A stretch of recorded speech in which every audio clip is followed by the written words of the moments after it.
Caitlin Clark's much-anticipated WNBA postseason debut took an unexpected turn after a first-quarter incident left her with a black eye. Less than 2 minutes into the Indiana Fever's first-round playoff game against the Connecticut Sun on Sunday, September 22, 2024, in Uncasville, Connecticut, Clark was accidentally poked near her right eye by Connecticut's DeJoni Carrington as she attempted a pass to teammate Aliyah Boston.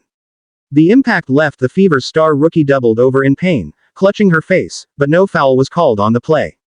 Despite the visible bruise and discomfort, Clark stayed in the game, but the injury set a difficult tone for the rest of the afternoon. Her performance was noticeably below her usual high standards. Clark, who led her team to the playoffs for the first time since 2016, struggled offensively, scoring only 11 points, well below her regular season average of 19.2 points per game. Known for her sharpshooting, she made just 24% of her shots from the field and an uncharacteristic 15% from three-point range, significantly lower than her season averages of 42% and 34%, respectively. At one point in the third quarter, the visibly frustrated Clark hit the bench, slamming her hand in exasperation after yet another missed shot. However, she refused to use the black eye as an excuse for her off night. When speaking to reporters after the game, Clark dismissed the notion that the injury affected her shooting. "Got me pretty good in the eye. I don't think it affected me, honestly," she said. "I felt like I got good shots, they just didn't go down." Obviously, a tough time for that to happen.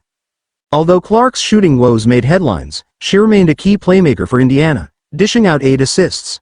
Right in line with her season average of 8.4 per game. More notably, she significantly cut down on turnovers, committing just 2 in the game, a marked improvement from her season average of 5.6, which led the league. Reflecting on the game, Clark acknowledged the challenge but tried to find the positives, saying, "I felt like I battled and tried my best and took care of the ball better than I usually do, which is a positive." This marked a disappointing start to the postseason for the Fever, who were thoroughly outplayed by the Sun in a 93-69 blowout. The Fever's slow start and Clark's uncharacteristic shooting struggles made it difficult for the team to mount a comeback. Now, with a 1-0 deficit in the best-of-3 series, Indiana's season is on the line as they head into Game 2, which will also take place in Uncasville on Wednesday.